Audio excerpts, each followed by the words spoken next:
Good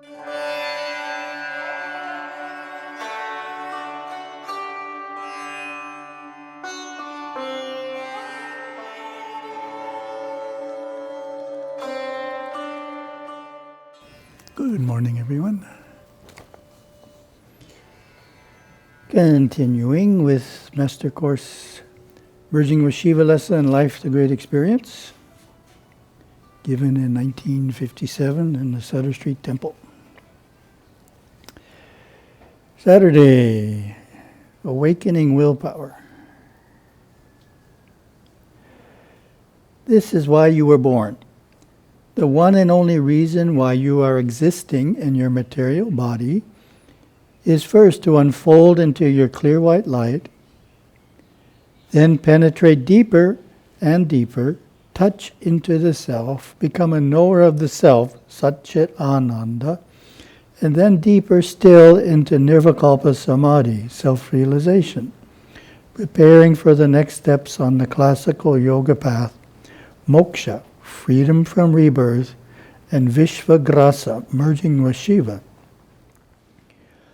You will soon realize that you create the mind in any way that you want. You must realize that understanding is 50% of control of the mind, and you have to work at it as an accountant would work to balance his books, as a musician has to work to master his instrument.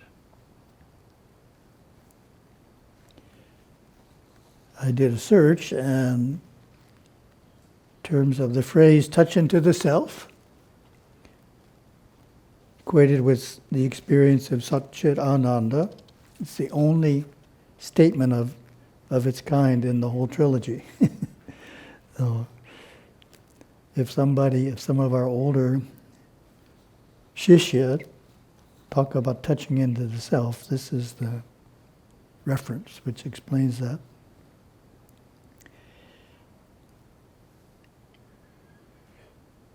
It's important to focus on the fact that there's three distinct attainments that Gurudev is listing. Realization, which is equated with Nirvikalpa Samadhi, the attainment of Parashiva. Liberation, equated to moksha, freedom from rebirth and a physical body. And merger, Vishvagrasa, your soul body merging into Shiva's soul body. Each of these three attainments is a vast topic. You could have three different presentations, one on each. So we're not going to say more today, but the idea is that they're separate and they don't happen at the same time. In fact, there can be a great deal of time between the three attainments.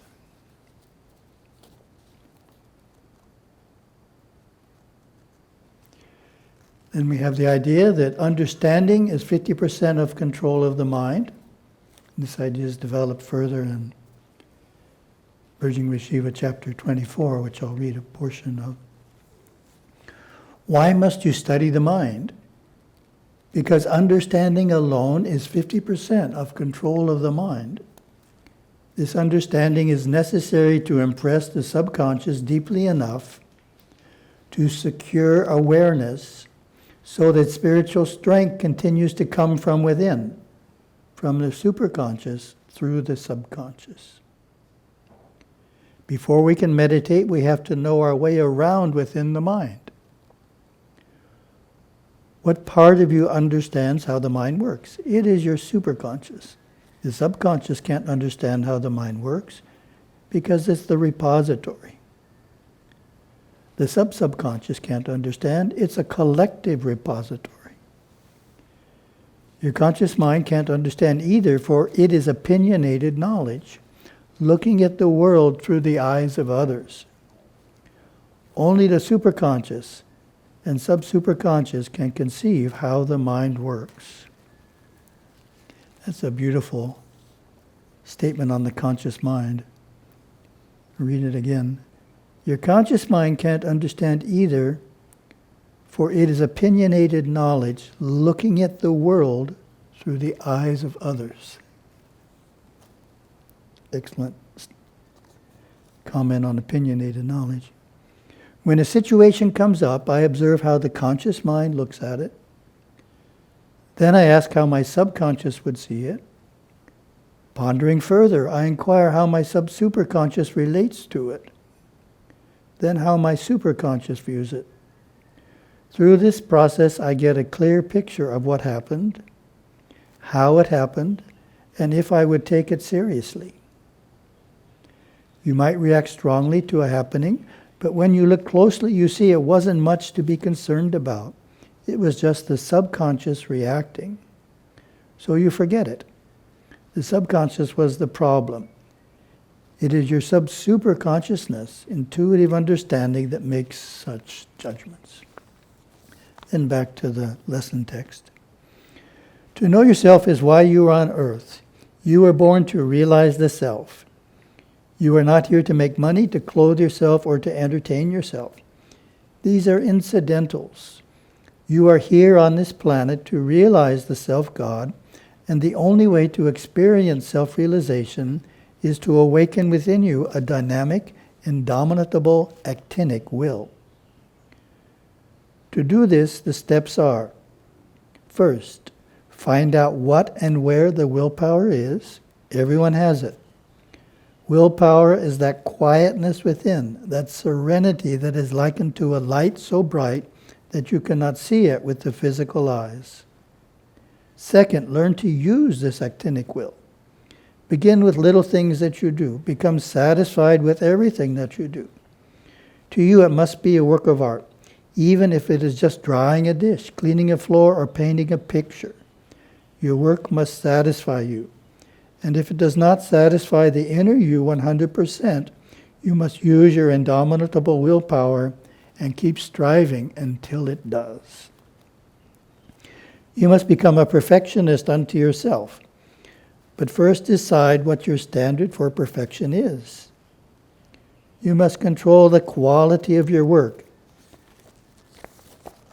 Take on no responsibility that you cannot handle. By doing this, you will find that you have much more control over the physical body and emotions than you ever thought possible.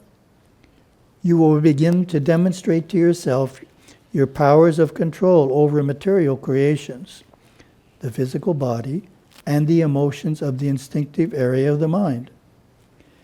Demonstration comes as you use your indomitable willpower. And we have my comment, which is from a presentation on Karma Yoga.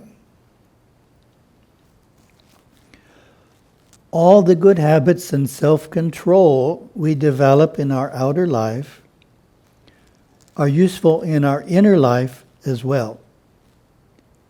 For example, if we develop good concentration in our school studies as a youth, and carry this on in our adult life by being focused on the tasks we do at work, we will have developed a strong ability to concentrate. When we sit down to meditate, our thoughts are naturally concentrated, and it will be easier to control the mind. However, if we let our mind wander during our studies, and as an adult daydream while working, when we sit down to meditate, we will find it impossible to control our thoughts. Another important ability we develop in our work is willpower, which is what Gurudev was talking about. Willpower is the strength to carry out one's decisions, wishes, or plans. People who regularly make plans and fail to carry them out lack willpower. For example, a student plans to get up early all week to study for his tests, but when his alarm rings, he shuts it off and decides to continue sleeping instead. Paramaguru Yogaswami talks about the relationship between discipline in our outer tasks and success in our inner striving in his letter on possessing virtuous conduct. He writes, "Whatever the work may be, a man should train himself to carry it out with perseverance, devotion, and joy. By disciplining himself in this way, he will acquire steadiness of mind. That is to say, the mind will become one-pointed. This will allow the Atma increasingly to manifest its power. Shorter version of Yogaswami's idea is found in Words of Master, where he says, whatever work you have to do, do it well. That in itself is yoga.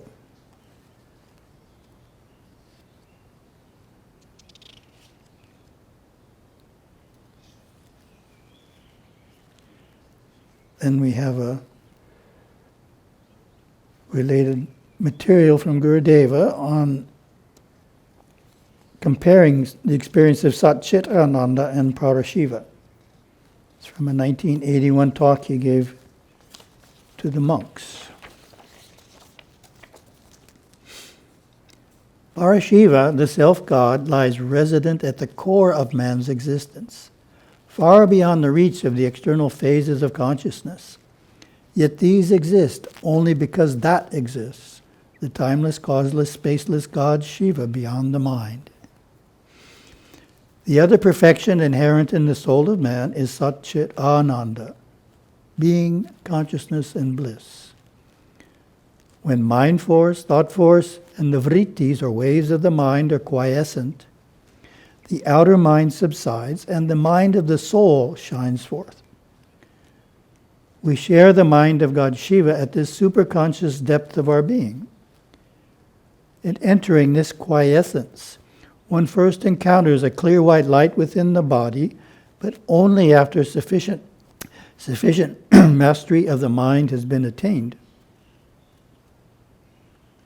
Through the disciplined and protracted practices of yoga, hearing the veena, the mridangam, the tambura, and all the psychic sounds is the awakening of the inner body, which, if sadhana is pursued, will finally grow and stabilize, opening the mind to the constant state of Satchit Ananda, where the holy inner mind of God Shiva and our soul are one.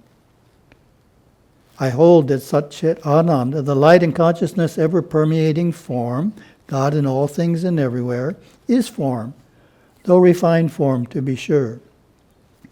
Satchit Ananda is pure form, pure consciousness, pure blessedness or bliss, our soul's perfection in form. Parashiva is formless, timeless, causeless, spaceless as the perfection of our soul beyond form. Though it is supreme consciousness, Satchit Ananda is not the ultimate realization, which lies beyond consciousness or mind. This differs from popular interpretations of present-day Vedanta, which makes these two perfections virtually synonymous. Modern Vedanta scholars occasionally describe Satchit Ananda almost as a state of the intellect, as though the perfected intellect, through knowledge, could attain such depths, as though these depths were but a philosophical premise or collection of beliefs and insights. This is what I call simplistic Vedanta. To understand how these two perfections differ, visualize a vast sheath of light which permeates the walls of this monastery and the countryside around us, seeping in and through all particles of matter. The light could well be called formless, penetrating as it does all conceivable forms, never static, always changing. Actually, it is amorphous, not formless. Taking this one step farther, suppose there were a something so great, so intense in vibration that it could swallow up light as well as the forms it permeates. This cannot be described, but can be called Parashiva, the greatest of all of God Shiva's perfections to be realized. This too can be experienced by the yogi in Nirvikalpa Samadhi. Thus we understand Parashiva as the perfection known in Nirvikalpa Samadhi and Satchit Ananda as the perfection experienced in Savakalpa Samadhi. By the word formless, I do not describe that which can take any form or that which is of no definite shape and size. I mean without form altogether, beyond form, beyond the mind which conceives of form and space, for mind and consciousness too are form. Have a wonderful day.